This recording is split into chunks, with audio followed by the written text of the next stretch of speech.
Welcome back to AI Chronicles, everybody. Today, we are going to talk about a topic that's becoming increasingly important as software systems grow more complex. And by that, I mean more workflows, reliability, and where all of this fits into the rapidly evolving world of AI agents. Now, to talk about this in more detail, I'm here with my friend and fellow developer advocate from Temporal Technical Technologies, Melissa. Beyond her work helping developers build durable and reliable systems, Melissa has spent years working closely with developer communities, creating technical content, and helping bridge the gap between powerful technologies and the people building with them. So, in this conversation, you can think about us talking about workflows and orchestration, where AI agents fit into the bigger picture, and where what the next few years might look like for agentic systems, and many other lessons from her journey into developer relations. But before we get started, Melissa, how are you doing? I'm doing great, Sonam. It's so great to be here. I'm so glad. And congratulations on being the newlywed. How was the Oh, wedding? thank you. It was amazing. One of the best days of mine and my husband's life. One of the Oh, the biggest events that I had to plan yeah, ever. I'm sure yeah. other brides can relate, but yes, so worth it and so fun. That's so awesome. I hope you took a break and something before getting back to work. Yeah. Definitely leading up to the wedding, we had our very own conference at Temporal, so you Yeah. can only imagine the preparation for that, along other DevRel things that I had going on, and then, of course, the wedding itself, so I did get some good time off, but we're saving our honeymoon for later in the year when we go to Korea and Japan, so I'm Ooh, looking that forward to that. sounds fun. Yeah, super Nice. excited. Get some skincare while you're at it. Oh, yes, I will. I already buy so much from here, so you can only imagine when I'm out there. Yeah, I bet. Awesome. Okay, let's get into I have some really cool questions for you. Especially now, let's start with your work at Temporal. So I have briefly used Temporal and I've seen you demo the workflows as well in some of the events. But a lot of people still think in terms of like simple API calls or microservices. Where do you see workflows fundamentally changing how developers design systems? Yeah, that's such a great question, Sonam. So, again, everyone who's tuning in, my name is Melissa. I'm a developer advocate here, and that's one of the main kind of topics that I combat here as a developer advocate at Temporal. Traditionally, when people think of workflows, they think of them as these, as Sonam was mentioning, APIs, microservices, and also these deterministic kind of entities that live in your software. But I think nowadays, especially with the rise of AI agents, skills, MCP, I think workflows are now kind of going up the ladder of like abstraction in a sense. Mm. And we are thinking of our workflows as processes. So when we do things and when we complete some tasks, we package those up and turn those into skills or turn that Mhm. into an MCP server and or a sub agent for our agents. So now it's kind of like workflows will always still exist the way that they do with Yeah. APIs and microservices, but there's kind of a new category of workflows now in this agentic age. And I like to think of it as in a way where it's like you're equipping your agent with workflows the same way that you equip them with tools, but you're just increasing their tool belt in different ways. When you're Uh-huh. onboarding a new person into your company, you're going to give them like an onboarding packet rather than just API calls for like little how to grab things or how to get things, right? So, Yeah. kind of similar to that. I think that's where we're kind of shifting in terms of how we're looking at workflows today. Gotcha. And you mentioned AI agents, and I feel like, especially in San Francisco Bay Area, almost everyone talks about AI Everyone's agents. talking about it. So much noise right now around them. But from your perspective, where do workflows actually fit in that conversation? And are they complementary, overhyped together, or solving completely different problems? hmm Another great question that I think definitely um, is part of my work of as developer advocacy specifically for temporal. So to answer the question up front, I definitely think they're complementary and here's why. Um, like I was kind of alluding to earlier, there's a new category of workflows that are coming about. Okay. So the workflows that we know traditionally today are what has been coined as fixed flows. Mm-hmm. Some people might think of it as some might call it differently, but fixed flows, we could think of your order management use cases, a sequence Yeah. of steps, Yeah. RAG pipelines, things Yeah. that have a specific sequential order to do Mm-hmm. things. And then now with agents, we have dynamic workflows. So we have the agentic loop that can actually live inside of a workflow, which is how we kind of do it here at Temporal. Is that any process, any business logic, your happy path, you can build that into a Temporal workflow, Mm-hmm. and these workflows are durable and reliable out of the box. So even your agentic loop, something that might not be the same path every time that you talk to the agent, Mm-hmm. it might do a different call one conversation, it might do more calls another conversation. These are all still workflows at the end of the day. So this kind of concept of fixed flows versus dynamic flows um, is is like where I think that it sits and how workflows become more complementary to the agentic conversation these days. Do you think there is a lot of gap for that understanding in the industry? Like the how to basically just use fixed versus dynamic I in think the we're agent. closing. In the Yeah, I think slowly this is getting closed. I think the realization that when things go into production, you kind of just need both. right. Like, there will be cases where I mean, like I was mentioning, pre-AI agentic and pre-LLMs, Mm-hmm. we were all pretty much using fixed flows, Yep. and building with fixed flows. And then now, as we're kind of improving in age, in the AI age and evolving over time, we bring in and if you want to really improve your technology, you kind of have to go with the times and build Yeah. with these models. So we're finding a way to close that gap. I think one of the funny questions that I get, just boots on the ground in San Francisco, like you said, everybody is like AI, everything. Like it's all in their head. So Yeah. they think AI first, right? Mm-hmm. And Temporal, we've been around since 2019. So technically, we predate all of this AI boom. I mean, of course, besides traditional AI ML that's been living around, Really. and training, model training and fine tuning that's been around, but Mhm. the AI boom as we know it today, the Chat GPTs, Yeah. the um, the vector databases, Mm. and all of those, right? So we've been solving that kind of microservices problem. The core of that problem, though, is how do we make several calls to several services that go through down several downstream requests durable? Mhm. Take that and think about an agent. What does an agent do? An agent calls Yeah. several tools, it makes several downstream requests, Yeah. all to fulfill one specific task. So the Mhm. core of which Temporal has been solving with the concept of workflows still carries over, but Mhm. today with agents. So it's kind of like I say that agents are basically traditional distributed systems, but in a different font. Different font. Yeah. Like Hmm. I like that traditional yeah, distributed systems. That's definitely Hmm. one way to think about it. And continuing to talk about like, the near future of agents, what feels real to you versus what feels like we are just stretching the idea a bit too far? I love this question. I mean, it's so crazy today, Sonam, like seeing what tools we even have at our disposal Yeah, it's now. Just wild. Oh my god. flashback to 2022 when just ChatGPT came out, and that was already insane, right? Yeah. 4 years later, what do we have now?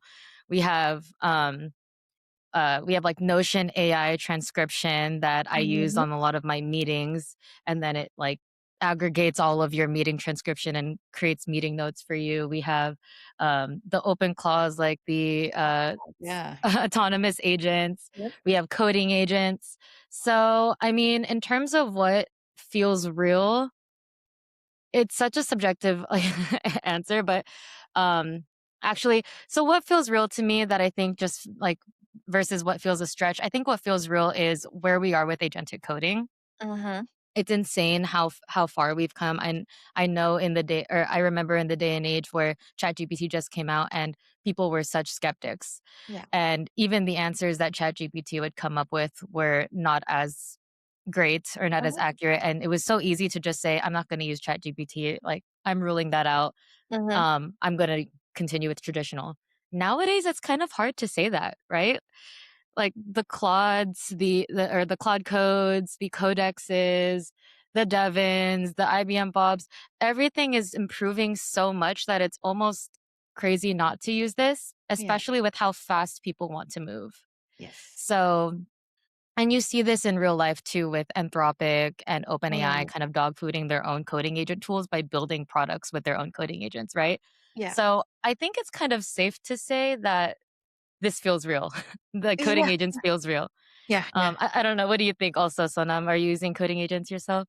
Oh, heavily. Like we Yeah. have gone from using Cloud Code to Codex. We also have, like, I personally have, like, for our DevRel squad, we use Hermes agent.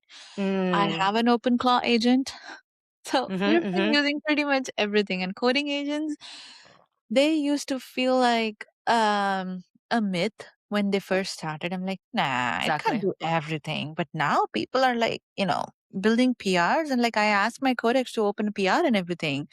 But yes, like when it comes to like I feel that the it's stretched a bit too far is when they say that, the coding agent or the agent will take care of reviewing the PRs and reviewing Mm. code bases and stuff like that. It does it, but I just like I want to understand like how far can we go without intervening as a human Mhm. in that particular loop. So I still am an advocate of having the human in the loop. I don't think like uh, I don't remember who I asked this question. I think it was on one of my podcast episode.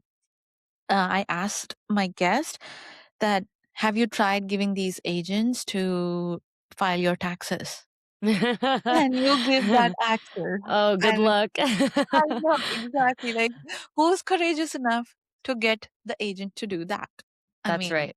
that would be wild. And I feel if anybody tries to do that, I would feel that, okay, this is being stretched too far. Like, I don't want my financial details out in a coding agent and have that stored as Mhm, data. mhm. So, yeah, Exactly. yeah. Yeah, yeah. So to answer that part too of what I think is is Mhm. stretching a little bit or going a little bit too far. And funny that I mentioned OpenClaw, but I actually think that full agent autonomy or having agents act on behalf of you, we're just not there yet. And I'm a Yeah. personal huge skeptic. Well, everyone was skeptics about AI in general, and I think Mhm. there's still a majority of, or there's still a lot of people who are. But I think with something like coding agents, there's just been so many cases now where people are using it in their daily engineering flows. And I think I went to a conference last week.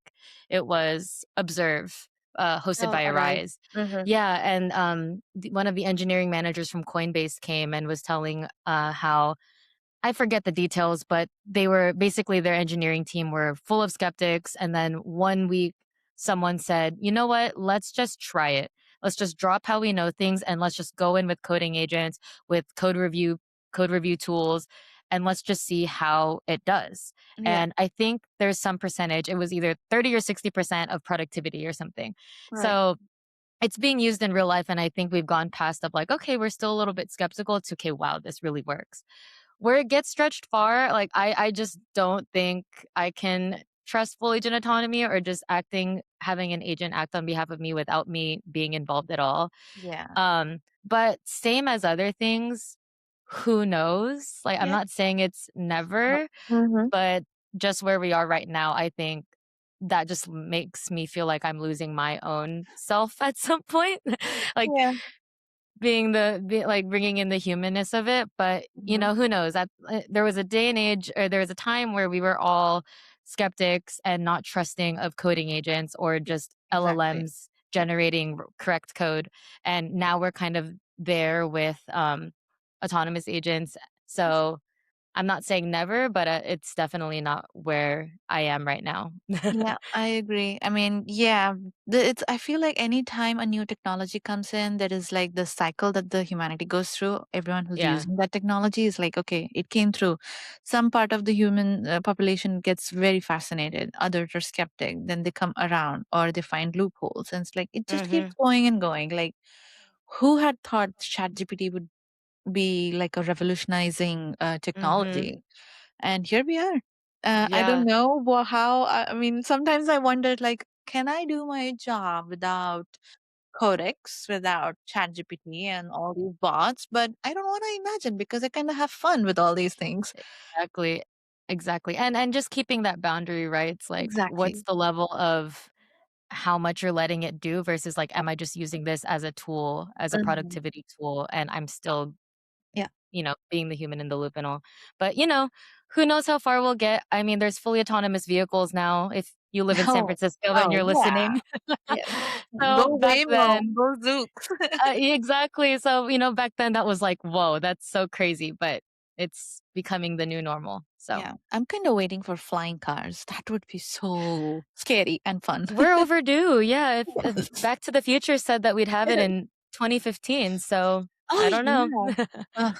But all right, okay. Let's shift some gears and talk about what we work in, which is the developer relations. So I think you have been in DevRel across different kind of platforms. What's uniquely hard about helping developers get something like workflows, for instance, compared to more traditional tools? Yes, and I'm assuming when you're saying workflows, you're directly relating it to temporal workflows, correct? Yeah, you can. Yeah, Good. just based on all your work experience as a DevRel so far. Just yeah. Yeah, I think where I see it being harder Mhm. is in the hackathon space. Oh. Yes, so when you're in a hackathon in previous companies that I've worked with, um, you how you have the hackathon attendees kind of use your tool is to Mhm. use this API call and put it in Right. your project, or use this database and show that you're storing things in the database in your project, and it's Yeah. easy to demo, and at the end you want everything to work Yeah. properly. Temporal is kind of the anti-hackathon tool, where to show Temporal's value you actually want things to break. So Right. Right. when you're building workflows, like again, how I was saying earlier, workflows are processes, but workflows are also your happy path. Mhm. So when the happy path breaks, that's where kind of temporal comes in, and that's where it really shines. Mhm. So having getting that idea across to developers and is kind of like a mental model shift Mhm. in some ways. It's just getting over that concept, and that's why it's really hard to kind of demo temporal in these hackathon settings, is because Yeah. like I mentioned earlier, you want things to work. But in this case, you kind of have to purposely create a failure to show Mhm. off temporal and show what a temporal workflow, the value of like building a workflow in temporal. Mhm. So yeah, as a developer advocate, it's like been a shift for me because it's so easy in past. Well, not easy, taking that word really lightly, but in other tools that I've worked with, it's a little bit simpler to kind of show that in a demo setting and say, Mhm. like, this is what my tool does. Here's the demo, press Mhm. this button, and then you see what the tool does. And then Yeah. temporal is kind of like the opposite. It's like, here's this use case, press this demo, and then it breaks it. And then temporal is invisible in the back. That's like helping it solve it. Right. So Right. just shifting from kind of more showy, Mhm. lack of better terms, like showy tools, to Right. something Right. that's in the background doing work. It's the behind the curtains magic kind of thing. Yeah, Gotcha. under the iceberg, as what Right. I've called it before. Nice. And so continuing to talk about, I think that gives me a good segue to continue talking about your DevRel experience. And I love asking these questions to other DevRels as well. What is something that developer relations has taught you about how developers learn that you think more companies still don't fully understand? I think my answer is twofold, Hmm. and it comes from a place of me being one, Gen Z, and two, being someone who consumes a lot of online media and I'm just Oh chronically yeah, online. brain rot. Uh, brain rot, and I'm trying my best not to get always succumb to brain rot. But anyway, so um, my first thing is that there's too many traditional ways of learning out there that is just not going to work in today's Hmm. age. Hmm. So long form tutorials, and I'm not saying this doesn't work for everyone. For Right. some people, there will always be the group of people who will thrive off of these mediums. So long Uh-huh. form tutorials, long form videos, only going off of docs. Um, but nowadays, we're not just teaching humans by putting out the content that we're putting out. Yeah. Famous quote from my fellow dev advocate Cornelia is that we're not just teaching humans now; we're teaching agents. Agents. Yeah. Exactly. So, and that's how people are learning. They're learning from. Um, we have an MCP server on our docs page now, and then we have, of course, like whatever chat agent that they're using. So, going into more of that space, I think companies should definitely lean more towards that. The other thing is that, in again, with this like on chronically online day and age, a lot of people don't just follow the brands, but they follow the people. Mm. So it's this influencer culture that I feel like, I mean, a lot of people know about it, but um, me personally, I like to follow good people and I learn from people and I learn skills from people. And I think a lot of DevRel has like their favorite DevRel that they kind of look up to. And Yeah. so um hiring good people Mm. and people that have strengths in different areas Right. and building out teams that aren't just all narrowly focused on one thing but have Mm. strengths in other areas to build really great teams. Uh-huh. So, yeah, I think that's 2 ways that I've kind of, like, picked up in my years of DevRel of how companies kind of need to shift in order to help their developers learn is, adapting to the times in terms of what learning content that they put out, and then also bringing in great DevRel people who kind of understand this space and, 'cause then people end up following those people and not Yeah. just the brands. Agree. Yeah. It very rightly said. I mean, people matter. Even in the AI day and time of this AI, people matter. It's- Yeah, I know, that was kind of like a ironic, like, response, like, my first thing was, like, "Train the agents," and then my second yeah. one was, like, "Hire good people." Yes. I I just mean, realized yeah. that, I but think it's true. yeah, we gotta work in tandem. It's Mhm. not one versus the other. Awesome. Okay, one last question before I'll let you off the hook. What's your favorite part of your job? My favorite part? Oh, that's such a hard question. I think through so I've been at Temporal since September, Huh. and it's not even been a year yet, but just Mhm. the opportunities that I've had being here, in terms of my skill growth, Right. technical growth, opportunities to speak on stages, um, everything is change like, there's always something new every day. There's Mhm. a new problem to tackle, there's a new opportunity, and I think that's just where we are as a company right now, is that we're so excited. We're growing not only in how many people that are working for us, but just where we sit in the market and how we are Yeah. showing up. So, yeah, as in my job, I just think, like, every day there's just something new, and I personally love that. I don't when the job gets boring or when you feel like your skills aren't being like you're not growing or your skills aren't being utilized, I think that's where people start to feel Exactly. disconnected from their role, right? So Yeah. I it's always something new here, and they give me that flexibility and that space to really be Yeah. myself and Mhm. tackle those problems and those opportunities the way that I Mhm. think I should, and they don't put me in a box.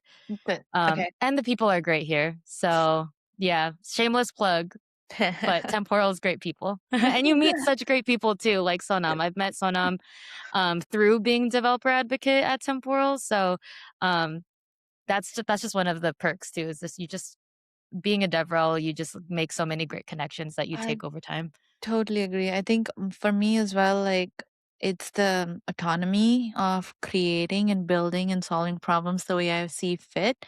And also like just making the relationships. At the end of the day, it's that Mhm. how does your community look like? And Mhm. who are in it. Mhm. But yeah, I think we started around the same time. I started at Telnix from September too. Uh, Oh, yeah. I think it was a demo night that we met. One of those like yes, 3-minute demo nights. yes, yes, Mhm. yeah. Very cool.